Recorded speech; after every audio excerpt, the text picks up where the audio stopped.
오늘 우리에게 주신 하나님의 말씀은 구약성경 다니엘 10장 19절의 말씀입니다. 구약성경 1251쪽에 있습니다.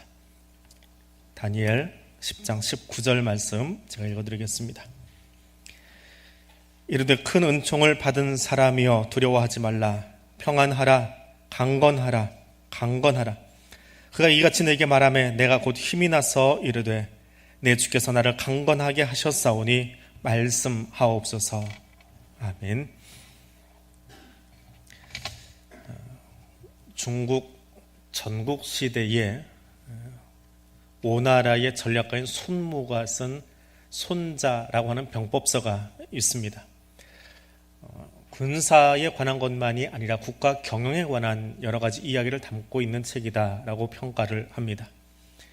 이 책의 3편에 가면 여러 가지 전쟁에 승리하는 방법이 나오는데 그 중에 가장 좋은 방법, 최고의 방법은 아군의 피해가 전혀 없이 싸우지 않고 승리하는 것, 그것이 최고의 전쟁이다라고 말합니다. 그리고 그 전쟁의 방법들 가운데 한 가지 우리가 아주 잘 알고 있는 말씀이지요. 지피지기면 백전불태라. 적군을 알고 아군을 알면 100번 싸워도 위태하지 않다라고 하는 말입니다.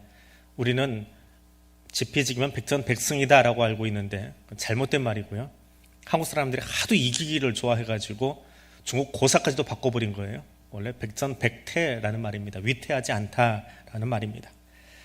자, 또 손자라는 책에 빗대어서 이야기한다면 우리 신앙도 똑같습니다. 하나님을 바로 알고 내가 누구인지를 바로 아는 것이 신앙의 첫걸음입니다.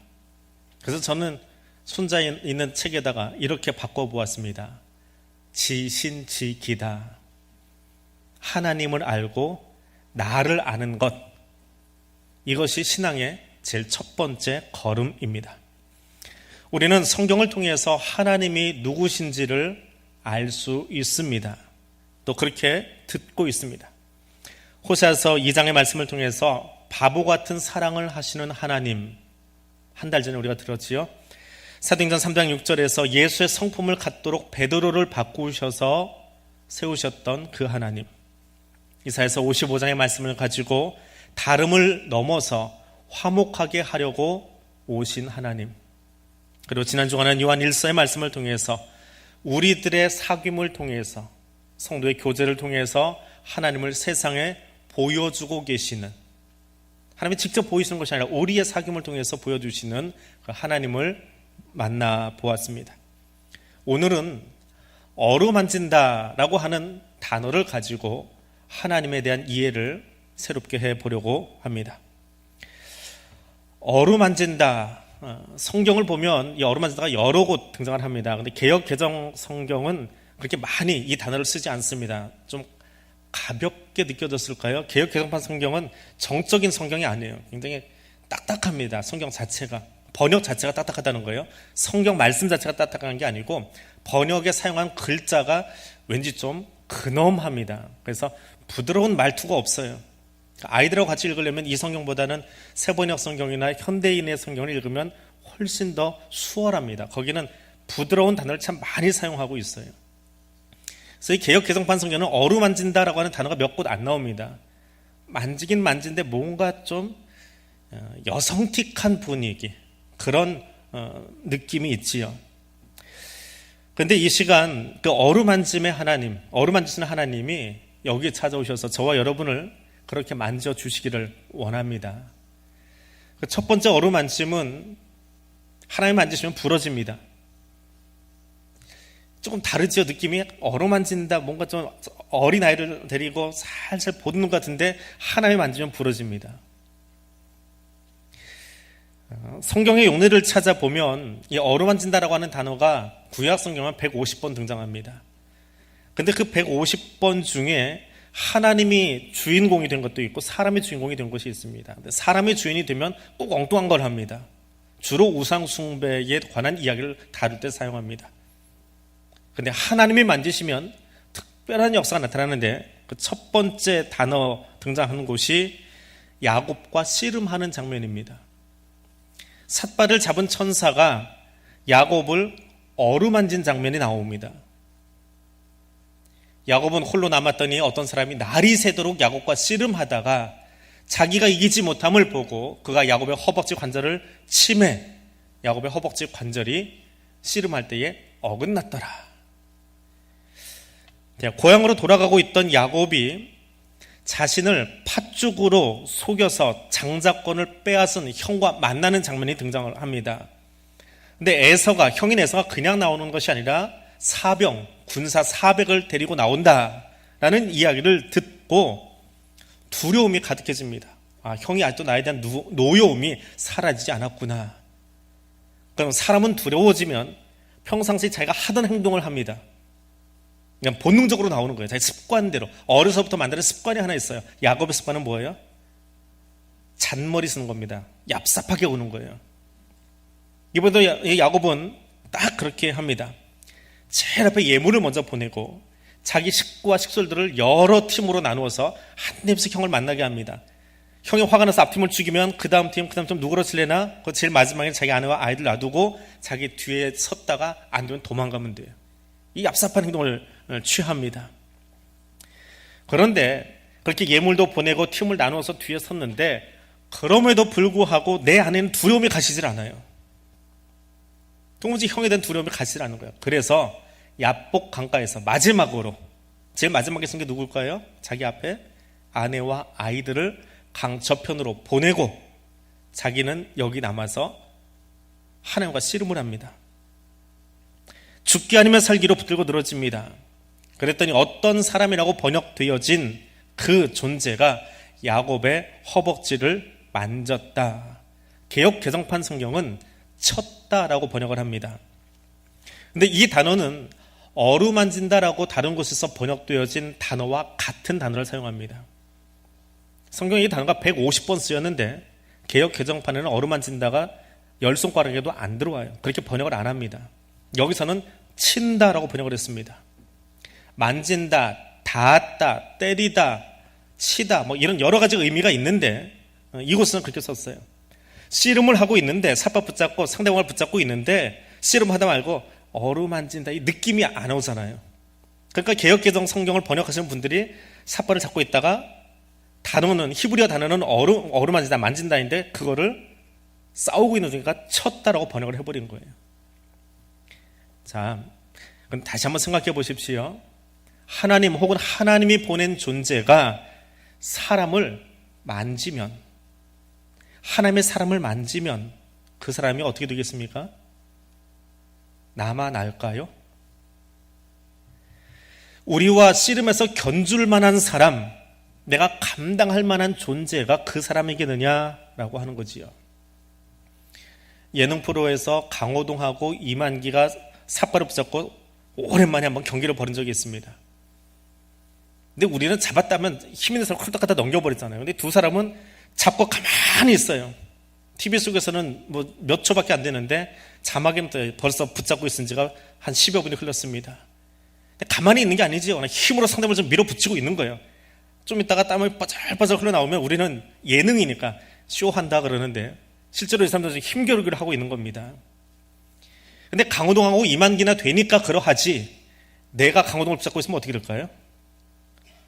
조심해야 돼요. 그 사람이 드는 순간에 허리가 부러질 수 있어요. 그 힘에. 강호동이 붙잡아도 그래요. 그런데 하나님이 나의 삿발을 붙잡아버리면 어떻게 될까요? 그리고 야곱이 하나님 삿발을 잡겠다라고 덤볐어요. 그건 뭐 하려고 덤비는 겁니까? 죽기 아니면 살기로 덤빈다고 한들 뭔 일이 생기겠습니까? 사실 그 본문은 야곱이 죽기 아니면 살기로 붙잡은 것이 아니라 죽기를 각오하고 잡은 거예요. 죽을 작정하고 잡은 거예요. 살려고 하는 의지가 있으면 하나님 붙잡을 수 없습니다. 하나님 만나서 살려고 한다면 하나님 만나지 마세요. 하나님 만나면 죽습니다. 죽을 각오하고 덤비는 거예요. 부러지고 깨질 각오하고 하나님 앞에 나가는 거예요. 야곱은 그 각오로 삿발을 잡았습니다. 얍삽하게 살아왔던 자신의 모습, 잔머리 굴리면서 살아왔던 야곱이 이 야복강 나부터 이제 이것이 마지막입니다. 어떻게 살아야 되겠습니까? 한번 끝장내 보겠습니다. 내가 죽어야 되겠습니다. 근데 내 힘으로는 안 되니까 뭘 붙잡은 거예요? 하나님 삿바 잡은 거예요. 죽으려고요. 자기 깨져 보려고요. 마지막으로 자신의 옛 모습, 얍삽하게 굴던 그 모습을 시전하는 것이 야복강 나루터입니다. 더 이상 그 방법으로 살 수 없는 거지요. 그래서 하나님과 부딪혔습니다. 부딪혔더니 뭐가 깨진 거예요? 허벅지가 깨진 게 아니고요. 관절이 깨진 게 아니고 자신의 옛 사람이 깨져버린 겁니다. 야곱의 인생살이가 깨지고 야곱이 변화된 겁니다. 지렁이 같은 야곱, 태어나면서부터 남의 발뒤꿈치나 잡고 살아가던 그 모습이 깨져버린 거예요. 하나님과 부딪히기만 해도 나는 산산소가 나버립니다. 부끄러운 내 과거는 깨지게 되어 있습니다. 전능자가 나를 만지면, 하나님이 나를 만지시면 나는 깨지고 부서지게 되어 있습니다. 내 옛사람이 하나님의 만져주심으로 깨지게 되어 있습니다. 그럼 내 인생에 변화가 있기를 원하십니까? 그렇다면 지금 하나님 만나십시오. 하나님 붙드십시오. 하나님 만나서 나의 옛 자아가 깨어지고 이스라엘로 거듭나버린 완전히 새로운 삶을 사는 야곱처럼 살게 해달라고 붙드십시오. 그건 하나님이 만지십니다. 그 만지심은 나를 깨뜨리는 겁니다. 치십니다. 부러뜨리십니다. 그런데 죽이기 위해서 부러뜨리는 것이 아니라 살리고 일으키고 새롭게 하시려고 하나님이 우리를 어루만지십니다. 하나님은 어루만지셨는데 우리에게는 깨지는 충격이더라 라고 하는 겁니다. 근데 그렇게 만져주시면 삽니다. 그러면 우리는 새 이름을 얻을 수 있습니다. 새 인생을 살 수 있습니다.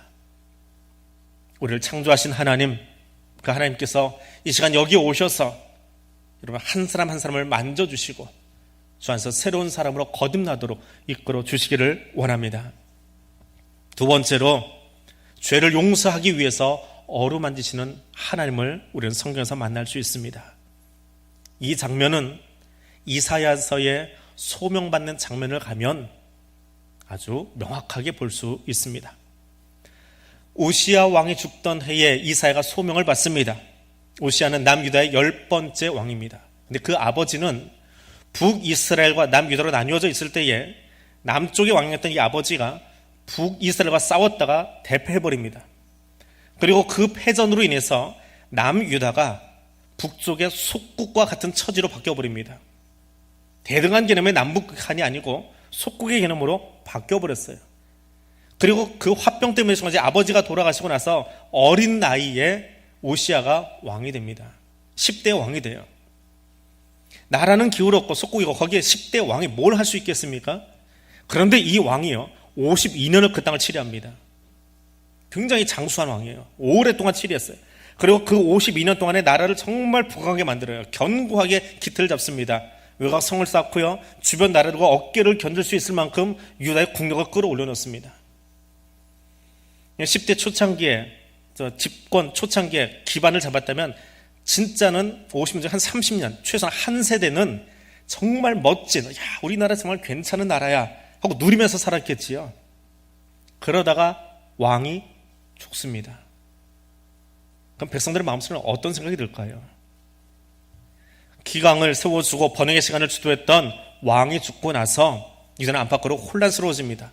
이제 또 누가 나타나서 이 나라를 다시 그 상태로 유지시켜줄 수 있을까? 그때 궁중 예언자였던 궁중에서 예언을 하고 있었던 이사야가 성전 안으로 들어갑니다. 그때 일어난 일이 소명기사입니다. 하나님이 그를 사명자로 세우시는 장면이지요.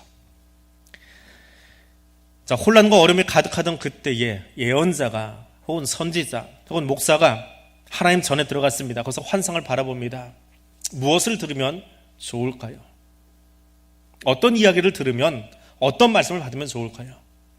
유다가 언제 회복할 수 있는지, 유다를 회복시킬 다음 왕은 누구인지, 유다가 부강해질 수 있는 비결은 무엇인지, 아니 이도 저도 안 되면 오늘은 돌아가서 어떤 이야기를 전할 수 있을지. 쉽게 생각하면 그거예요.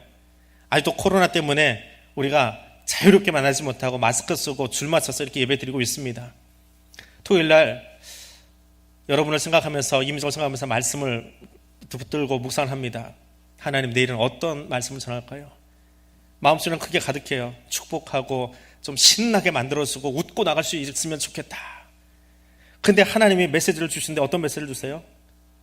넌 나쁜 놈이야 임마. 넌 죽을 놈이야. 넌 망했어. 그 이야기만 계속 쓰고 계시는 거예요. 그것이 이사야 소명교사입니다. 우시아가 죽고 나서 그 이사야의 입을 통해서 뭔가 희망의 메시지가 선포됐으면 좋겠는데 하나님은 이사야를 만나시고 이사야가 묵상하는 가운데에 어떤 이야기가 들려요? 아, 내가 죄인이구나. 화로다 나여 망하게 되었도다. 나는 입술이 부정한 사람이요 입술이 부정한 백성 중에 태어나서 만군의 여호와신 왕을 배웠으므로다. 이제 나 죽었다. 그거예요. 나 죄인인데 죽었다. 희망의 메시지를 들으려고 들어가는데 나 죽었다라는 소리밖에 안 나오는 거예요. 내가 부정한 사람이기 때문에. 저 문 밖에 성전 밖에 기다리고 있는 백성들은 하나님을 만나고 나온 저 선지자가 묵상을 하고 나온 목사님이 오늘은 뭔가 희망적인 메시지를 줬으면 좋겠는데 단에서 하는 이야기가 전 망했습니다. 하나님 만나고 나서 보니까 난 나쁜 놈이에요. 죽었습니다. 그 이야기하고 있는 거예요. 그런데 하나님이 거기서 메시지를 멈추지 않습니다. 하나님 옆에 둘러서 있던 천사들 가운데 스랍 하나를 불러서 스랍이라 불리는 한 천사를 불러서 제단했던 숯불을 가지고 옵니다. 그리고 그걸 어루만지십니다. 이것을 내 입술에 대며 이르되 보라 이것이 내 입에 닿았으니 너희의 악이 제하여졌고 내 죄가 사하여졌느니라. 개역 개정판 성경은 여기 닿았다, 되었다라고 말합니다. 영어 성경들은 대부분이 터치라고 하는 단어를 사용합니다. 하나님의 터치하심, 하나님의 대여주심, 하나님의 만져주심이 은혜입니다. 어루만진다라고 하는 그 단어가 여기서는 되었다라고 번역이 되어 있습니다. 숯불을 대여주신 겁니다. 하나님의 손길을 우리 입술에 닿게 해주신 겁니다. 근데 한번 바꾸어 생각해 보십시오. 스스로도 느낄 만큼 나쁜 인간이에요. 나쁜 놈이에요. 그렇게 표현해서 죄송해요. 나쁜 놈이 하나님 앞에 갔어요. 나도 그렇게 느낄 정도로 하나님은 어떻게 보실까요? 내가 온갖 얼굴을 다 봤는데 너 같은 인상은 처음 봤다. 네가 내 앞에 있는 거 도저히 못 견디겠다. 반만 떨어졌다. 저리 비켜라고 하나님 치셨어요. 그럼 어떻게 되는 거예요? 멀뚱멀뚱 보긴 뭘 봐요. 죽는 거지. 만져도 부러지는데 치셨다면 어떻게 되는 거예요? 죽는 거예요. 그 뼈줄이다 그거 없어요. 부러져가지고 정형외과 가는 거 아니에요. 하나님 치셨으면 죽는 거예요.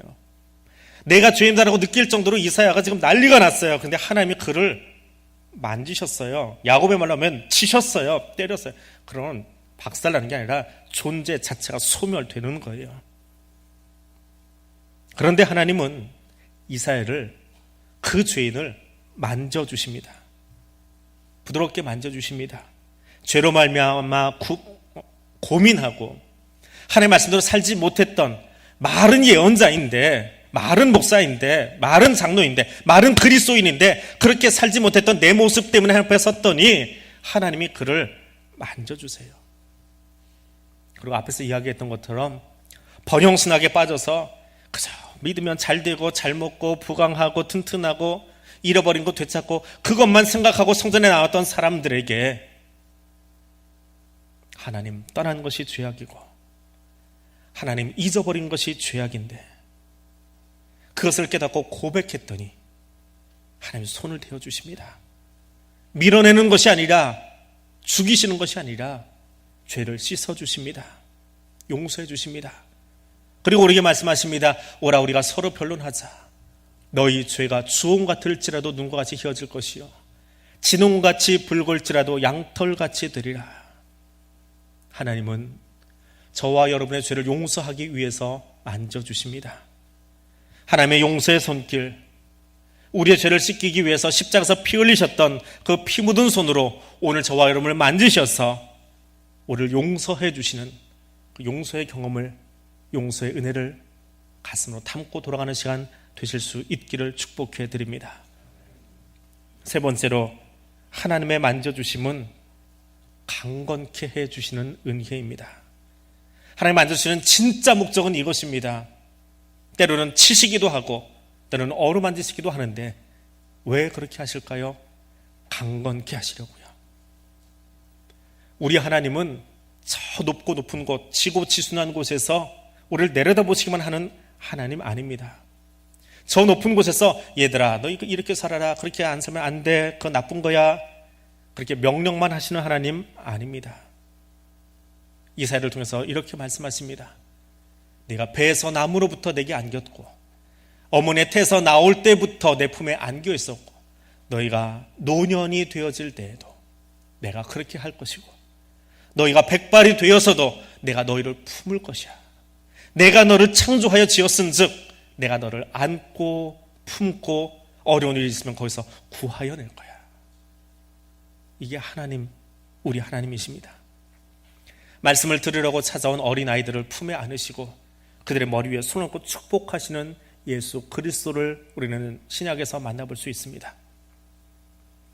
집 떠났던 아들이 돌아올 때에 그 아들을 찾아 뛰어나가서 어긋맞겨 그 목을 끌어안고 그 꾀꾀하게 때 묻은 입술에 자신의 입을 맞추면서 사랑하던 그 아버지가 오늘 우리의 아버지이십니다.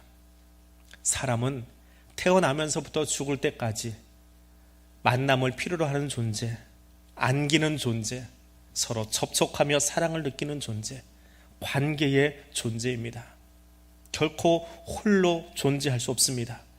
근데 그 관계, 그 만남, 그 교제의 근원이 무엇입니까? 하나님이십니다. 하나님 우리를 만나주시고 안아주시고 접촉해주시고 관계해주시는 그런 하나님입니다. 근데 오늘 본문을 보십시오. 청년 다니엘이 나라의 멸망과 함께 다른 나라로 끌려갑니다. 거기서 유대인인 청년 다니엘이 바벨론식 의복과 바벨론식 음식과 바벨론의 문화와 바벨론의 교육을 받고 자라납니다. 그 청년 다니엘이 꿀 수 있는 꿈은 무엇일까요? 사실 그 청년의 모습, 청년 다니엘의 그 깊은 속사람은 저나 여러분은 이해하기가 쉽지 않습니다. 아마 지금 한 80 되신, 90 되신 어르신들, 그래서 일제강점기를 살아오셨던 분들은 나라 없이 살면서 그때 무슨 꿈은 꿈이야, 내일 살아남는 게 일이지, 그렇게 말씀하실 수 있는 그분들이나 할 수 있는 이야기예요. 내 나라가 없는데 무슨 꿈을 꿉니까? 기껏해야 일제 앞잡이나 되는 것밖에 더 있습니까? 기껏해야 바벨론의 앞잡이 되어주는 거지요. 무슨 꿈을 꿀 수 있습니까? 청년이 꿀 수 있는 꿈이 대체 뭐가 있겠습니까? 그것도 힘든데 아무리 머리가 좋아서 용모가 준수해서 왕실에 뽑혀가지고 발탁돼가지고 교육을 받는다 한들 고레스 왕 3년에 환상을 봅니다. 하나님 환상을 보여주시는데 무슨 환상이요? 야, 바벨론에서 풀려나서 다시 유대로 돌아가 거기 나라를 세우다. 그게 아니고 전쟁이 일어나고 나라가 바뀌고 왕조가 바뀌고 세상은 계속 그 일이 계속될 거야. 그 환상을 보여주시면 무슨 꿈을 꾸겠습니까? 꿈도 꾸어볼 수 있을 때 꾸는 거지요. 요즘 코로나 때문에 경기가 어렵고 신방하면서 이야기 들으면 하시던 사업이 90% 이상 쫄아들었다 하는 이야기도 합니다. 그래도 아직 10% 남았잖아요. 그렇게 표현하면 좀 죄송하지만 아직 남았잖아요. 아직 그렇다고 우리 대한민국 경제가 완전히 무너진 건 아니잖아요. 뭔가 열심히 해보려고 하는 발버둥 치고 있잖아요. 우리 집 나라 있잖아요. 대한민국 시민권 아직 가지고 있잖아요. 근데 이것도 다 사라져버린 사람들하고 우리는 비교할 수 없지요. 더군다나 거기서 자라야 되는 청년들은 어떻습니까? 청년 벽수가 늘어나고 있다고 하지만 그래도 나름 그 안에서 자기의 꿈을 가지고 뭔가를 하고 있는, 열심을 내고 있는 아이들이 있어요. 힘들지만 하기 위해서 언제쯤 취업이 될지 모르지만 준비하고 있는 청년들이 있다고요. 더 많이 격려해주고 더 많이 안아주고 더 많이 함께 울어줘야 될 우리 젊은이들이 있어요. 그래도 그들은 그 부모님 안에서 울면서 준비하고 있잖아요. 그런데 청년 단위는 뭘 준비합니까? 기껏 한들 뭘 하겠냐고요. 꿈꾸어 보았자 전쟁의 역사이고 환상을 보여주시는데 전쟁이고요. 이 나라도 망할 나라래요. 이 고레스의 왕 나라도. 그래서 무릎이 풀려요. 그 얘기 들으면 무릎 풀리지 않겠어요? 꿈꾸는 것도 힘든데 꿈꾸는 건 고사하고 이 나라도 망한다니까 다니엘의 무릎이 풀려버렸어요. 털썩 주저앉아 버립니다. 그때 하나님이 오셔서 그를 어루만지십니다. 하나님의 사람을 보내서 어루만지십니다. 한 손이 있어서 나를 어루만지기로 내가 떨고 있었더니 하나님이 나를 잡아 일으키시더라. 10절입니다. 또 사람의 모양 같은 것 하나가 나를 다시 만지면서 말씀하십니다. 강건해라, 힘내라. 18절에서 말씀하십니다. 그 19절 오늘 우리가 읽은 말씀이지요. 큰 은총을 받은 사람이여 두려워하지 말라, 평안하라, 강건하라 하시기로 내가 힘을 내었다. 상황이 바뀌거나 나라가 바뀌거나 통일되거나 하는 것은 결코 아닙니다. 그러나 하나님께서 어루만지시면 힘이 나고 강건하게 되는 경험을 하게 됩니다. 오늘 이 은혜가 저와 여러분들도 있기를 원합니다. 다윗은 시편에서 이렇게 고백합니다. 그는 넘어지나 아주 넘어지지 아니함은 주께서 손으로 붙드심이라. 하나님이 어루만지시는 손길로 다윗을 만져주심 같이 오늘 여러분을 만져주시기를 원합니다.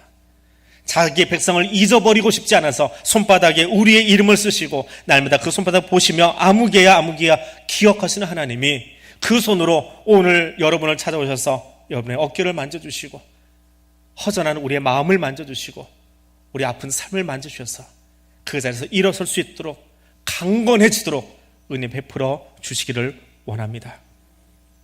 어루만져 주시는 손길과의 만남은 나에게 가장 행복한 만남입니다. 죄인의 모습을 깨뜨리고 새롭게 빚으시는 손길이기 때문에 그렇습니다. 죄로 얼룩진 모습을 씻으시고 용서하시는 손길이기 때문에 그렇습니다. 강건하게 하시려고 내미시는 은혜의 손길이기 때문에 그렇습니다. 이 시간 그 하나님의 손이 저와 여러분 삶을 만져주시고 우리의 가정을 만져주시고 우리 교회를 안아주시고 이 나라 열방을 안으심으로 새롭게 되어지는 은혜가 가득하기를 주님의 이름으로 축원해 드립니다. 기도하겠습니다. 우리 두 손을 모으고 함께 기도하겠습니다. 그 모아진 그 두 손 위에 성령님 손을 얹으셔서 우리에게 주의 따뜻한 온기를 이 시간 함께 옮겨주시기를 원합니다. 하나님, 코로나와 무너진 경제, 제 이익이 우선되어 싸움과 전쟁의 소문이 가득한 땅을 바라봅니다. 앞일이 걱정으로 가득한 야곱같이 나라와 민족, 개인의 죄악으로 얼룩져 답답함으로 제단 앞에 서 있는 이사야와 같이 미래를 보장받지 못한 청년 다니엘 같은 마음으로 여기 손을 모았습니다. 주여, 우리를 긍휼히 여겨 주시옵소서. 야곱을 어루만지셔서 이스라엘로 새롭게 세우시며 이사야의 입술을 깨끗게 하셔서 소명자로 삼으시며 청년 다니엘을 하나님 안에서 강건하여 일어서게 하여 주신 하나님, 이 시간 나를 일으켜 주시옵소서. 우리의 연약함을 치유하여 주시옵소서. 힘든 삶의 자리에서조차도 하나님의 어루만져 주심을 경험함으로 하나님 주시는 힘으로 일어서게 하옵소서. 우리를 어루만지시며 일으키실 하나님의 손 붙잡고 일어서겠습니다.